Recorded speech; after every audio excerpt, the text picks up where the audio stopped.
This squadron flies the F-5N Tiger II.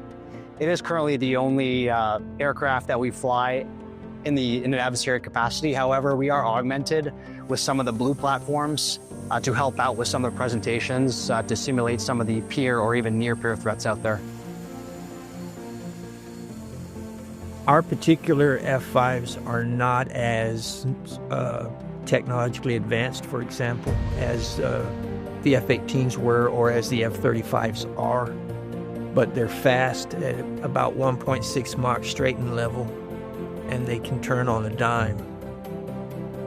They're agile little knife fighters, and under certain scenarios, they're very viable for training pilots. Because you figure that the F-35, for example, it's a science fiction marvel. It can do just all kind of stuff, but the pilot still has to know how to fight it. It's not a conveyance, a method of transportation. It's an airborne weapons system, and the pilot has to know how to fight the thing as well as fly it, and that's where our guys come in.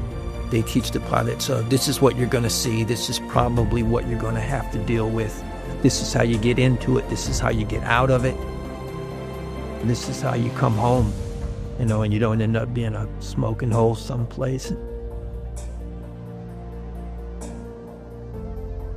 This may be a biased opinion, but this is the best squadron that I've had the opportunity to be part of. Now I'm privileged to serve as the commanding officer of this squadron. This is my second tour here, and I've fortunately had the opportunity to get to know most of the maintainers here. I know all the Marines here as well, and what's pretty special too is the pilots that fly these airplanes. A lot of them were a combination of active duty, active reserve, and reserve Marines, and a lot of them have been around the squadron for a number of years. We generally hire a highly talented aviator with a lot of experience. So being fortunate to fly with those Marines day in and day out, those professional aviation, certainly that combination of things makes it all worth it for me. And again, I'm honored and privileged to be in this position.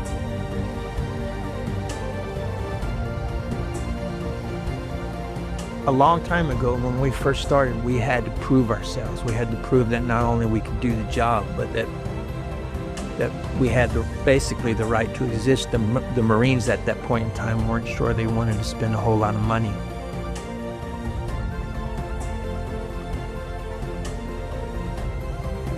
But we're doing a good job. My guys do a great job.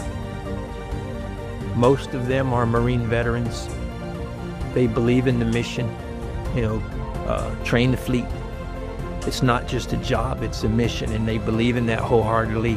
They like matching wits with a broke piece of machinery, figuring out how to fix it, how to make it better, and then watching it fly off and feeling that sense of accomplishment and how it fits into the bigger mission of train the fleet. I can't say that enough, because that's why we exist. We exist to train the fleet, and I got a great bunch of men and women that work with me that I'm extremely proud of.